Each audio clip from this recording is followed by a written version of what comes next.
জোরদার বাদ হয়ে গেছে। চলো তো বাড়িতে আছিস রে দাসী সেপাই তোমরা কোথায় আছো মা কে যেন বাড়ি চেঁচামেচি করছে কে বাড়িতে আছিস রে দাঁড়াও দাসী দাঁড়াও দেখবে এমনি করে দাঁড়াও ভালো করে ডাক দাও দাসী। দাসী দেখো তো মা কে আছে আমি নতুন বউ চেয়েছি দাসী। তুমি কাজ করছো কি হয়েছে মা? বাইরে কি এসেছে দাও তো তুমি দেখে এসো তো তুমি হাসছো কেন? ভালো করে বলো।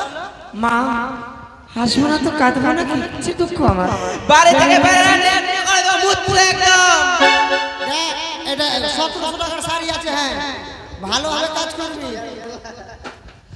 এই বলছিলাম কি আছে কে আমরা মানুষ আমরা এই বাড়ি বাসি। ও দাসী দাসী আছে দাসীর মতো থাকো ঠিক আছে। আর রানীমাকে গিয়ে বলো তার বৌমা নিয়ে আসি বরণ ডালা করে সুন্দর করে বৌমাকে বরণ করবে। বৌরা নিয়ে এসেছে না বৌমা তুমি কানে কালা রানীমা কি হয়েছে মা মুকুন হয়ে গেছে। বলছিলাম কি এই তোমার বৌমা এসেছে। দাসী আজকে আমার জায়গা রাখলো না এরা। দাসী আমার বৌমা তো ঘরে আছে মা এক এক করে ছোট বৌমা ঘরে আছে এ কেমন বৌমা মা এটা নতুন। নতুন চলো তো দেখি কে তুমি মা প্রণাম হই শাশুড়ি মা। আশীর্বাদ করি তোমার মঙ্গল হোক। কিন্তু কে তুমি মা আমি তোমার দেখি নতুন তোমার বউ মা। তোমার মুখ দেখি ছি, ছি, ছি। ওঠা বা তোমার ভালোই জিহ্বা পারছো কথা বলো না আমাকে শাশুড়ি মা বলতে বা তুমি ভালোই পারছো। একবারে হুড়হুড়ি এসে আমার ঘোমটাখানা নিজেই খুলে দিলে। তুমি জানো না বৌমা আসলে তাকে সুন্দর করে বরণ ডালা সাজিয়ে বরণ করে নিয়ে যেতে হয়, তোমার জানা নেই?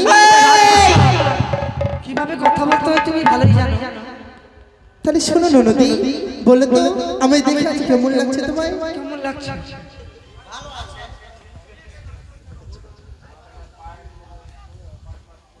তোমাকে দেখতে খুব ভালো লাগছে শোনো ননদি গিয়েছিলাম আর সোনামুড়ি সেখানে গেছিলাম তোমার সন্তান লক্ষ্মীন্দর আমার সাথে না অন্যায় ব্যবহার করেছে। তাহলে কি করেছে তুমি শুনতে চাও? চুপ করো বৌঠা ও ইয়ারি শোনো শোনো শোনো নদী শোনো আমার মুখের বাণী গো।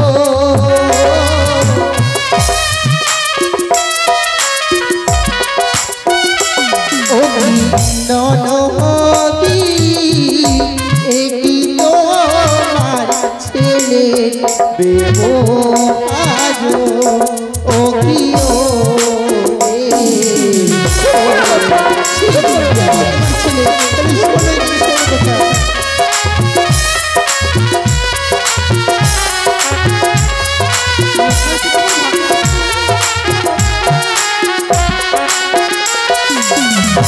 মারিলো টুলির বাজি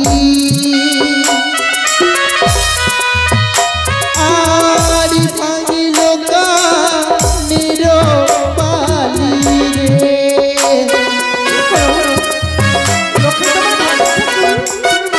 ও কি ননদি ও তো মাছি চাইও আলিঙ্গন ও কি ও রে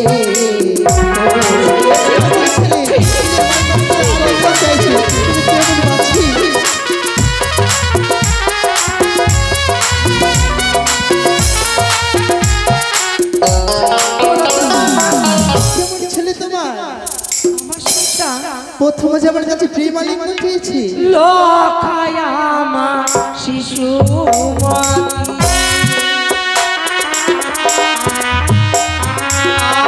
জানি না কিছুই জানে না বাবা বাবা।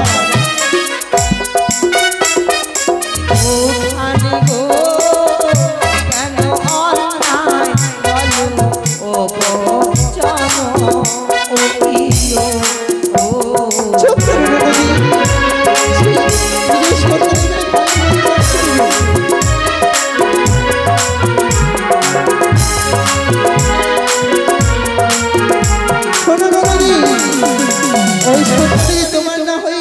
অন্যের হলে আমি কি করতাম জানো? যদি হতো অন্যের বেটা কালো মাইয়ে দিতাম কাঠারে কিও রে ও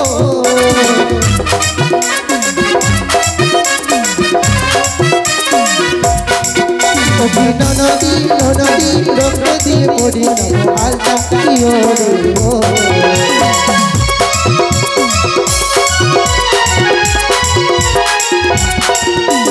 তোমার ছেলে লক্ষ্মী তোর নাচ নিল এখন জন রে কিও রে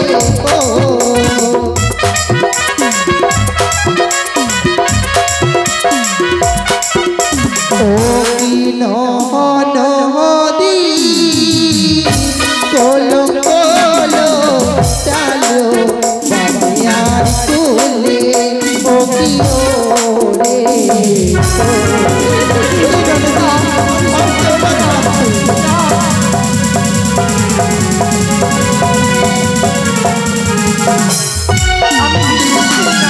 আমার সন্তান এই কর্ম করতে পারে।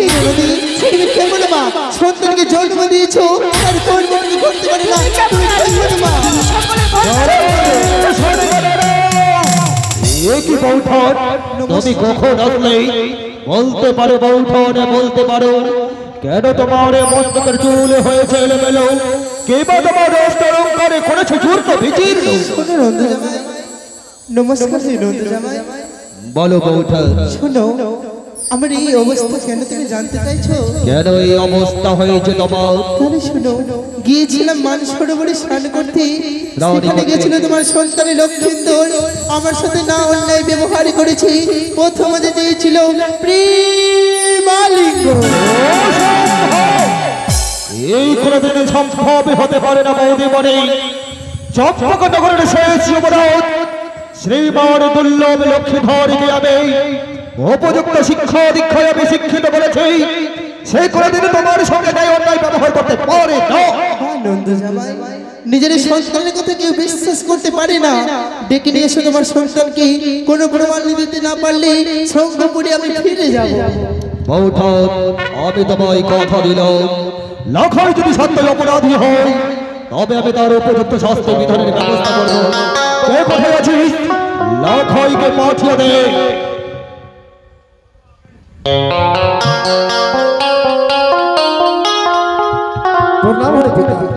আশীর্বাদ করি খোকা, দীর্ঘজীবী হও।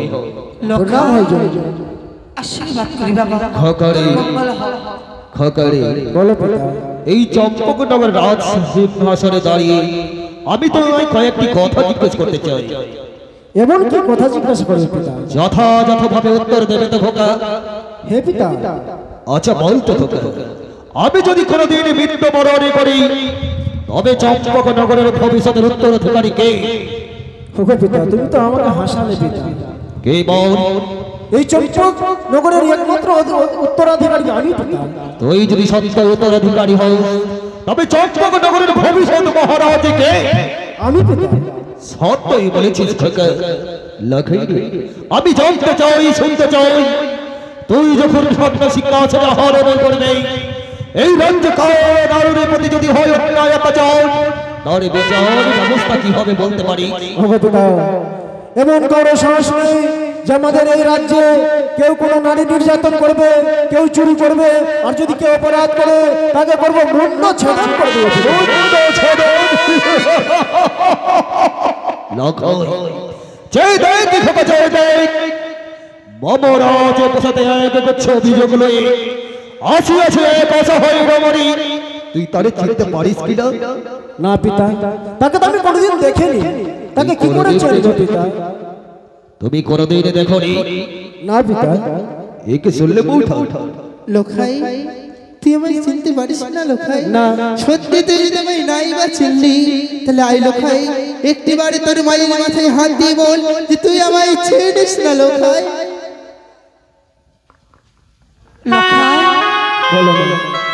সত্যি বল বাবা, তোকে আমি 10 মাস দিন এই গর্বে কি জন্ম দিয়েছি, আমার মস্তকে হাত দিয়ে কি বল বাবা, তাকে চিনিস না বাবা? ওগো মা, আমি যে অন্যায় করেছি।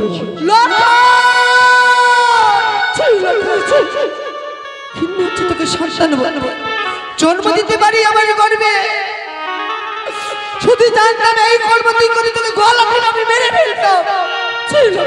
এই মহারানী সরকার শুনলে গো? বলো শোনো বলো, লক্ষের প্রতি কোনো অভিযোগ সত্য না মিথ্যে? সত্য গো। বউঠানে যা কথা বলেছিস সকল কথা সত্য। বৌদি বলি, শুনলে নন্দ জামাই? আমি না তোমায় কথা দিয়েছিলাম, লক্ষই ক্ষমা যদি সত্য অপরাধী হয় তবে আমি তাকে নিজ সন্তান বলে ক্ষমা করে দেব না। তাই তো লক্ষের শাস্তি বিধানে ঘোষণা করছি আমি। লক্ষইকে পাঠাবো ওই অযোধ্যা রাজা দশরথ জ্যেষ্ঠ পুত্র শ্রীরামচন্দ্রের 14 বছর বনবাস। না নন্দ জামাই, এই বিচারে আমি সন্তুষ্ট হব না। জানি বৌঠন জানি, এও বিচারের ব্যবস্থা তুমি মেনে নেবে না। তবে লক্ষের শাস্তি বিধানে আমি ঘোষণা করছি, লক্ষইকে বন্দী করবো ওই অন্ধকারী কারাগারে। না নন্দ জামাই, এই বিচারে আমি সন্তুষ্ট হব না। বৌঠন, এবারে আমি লক্ষের শাস্তি বিধানে ঘোষণা করছি, যাহা শুনে চম্পকনগরের প্রতিটি প্রজাগণের শরীরে লোম শিউরে উঠবে। লক্ষের শাস্তি বিধানে ঘোষিত হলো, এই ভরা রাজসভায় লক্ষের হবে কঠোর মৃত্যুদণ্ড। না নন্দ জামাই, এই বিচারে আমি সন্তুষ্ট হতে পারবো না। পিতা হয়ে কখনো সন্তানের বিচারে করে দিতে পারবো না নন্দ জামাই। এই বিচারে তুলে দাও আমার হস্তি, আমি যা বিচার করে দেব তোমরা গ্রহণ করতে পারবে কিনা? বৌঠন, আমি কথা দিল, তুমি ক্ষণিকের লাগে চম্পকনগরের মহারানী সেজে লক্ষের শাস্তি বিধানে ঘোষণা করো, আমি মেনে নেব, কথা দিলাম। বেশ নন্দ জামাই, কি করলে গো? বলো সরকার। সে কি করলে তুই? শুনো নন্দ জামাই, তোমার সন্তানের যদি ভালো চাও, সকল প্রজাদের যদি ভালো চাও, তাহলে 7 দিনের মধ্যে দিতে হবে শুভ বিবাহ। অসম্ভব, অসম্ভব বৌঠন, বেশ নন্দ জামাই, আমি যে কঠিন প্রতিজ্ঞা করেছি, চম্পকনগরের শেষ যুবরাজ লক্ষ্মীন্দরকে ওই গঙ্গা পুত্র ভীষ্মের নেই চিরকুমার রেখে দেব। শুনো নন্দ জামাই, বেশ বেশ, আমি তাহলে আসি নন্দ জামাই। যাওয়ার পূর্বে একটি কথা বলে যাই, সকল প্রজাদেরকে বলে দেবো এই রাজার কোনো বিচারই নেই, এই রাজার কোনো বিচার নেই, এই রাজার কোনো বিচারই নেই।